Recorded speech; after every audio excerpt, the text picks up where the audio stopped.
how do you handle midnight?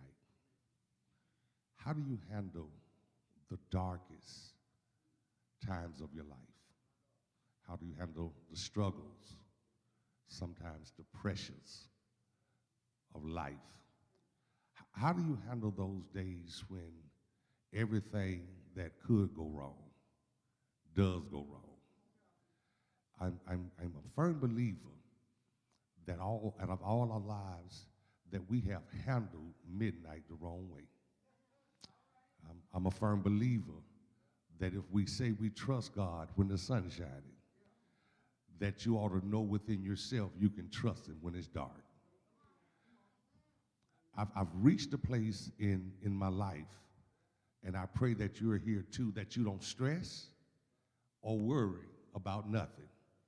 And I'm talking to the children of God because I just want to assure you God is in control. That no matter how much you pout, how much you cry, how much you sit in that corner, God is not moved by your emotions. But if you want to move God, move him by how much you trust him, how much you have faith in him, how much you rely on him, that even when I can't see God, I ought to still know that God is there. And if we look at our text, we have two guys, Paul and Silas, and they're put in jail because they delivered a young lady that was possessed, and she was selling purple raiment and purple linen, and now the men are not making any money off of her, and so by the time they deliver her, they are now thrown in jail. Not for doing something wrong, but for doing something right. And I want to test you this morning that when you know that you're right, sometimes you're going to have to suffer even being right.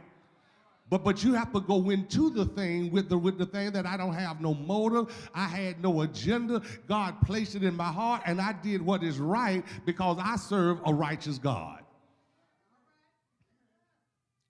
And it's easy for us to absorb this sermon and say, you know, maybe I handle midnight wrong. And all of us are guilty of it. We're guilty to the point that we'll pray at 1 o'clock. Then if nothing happened, we're going to pray at 1:05. And if nothing happened then, we're going to pray at 1:10.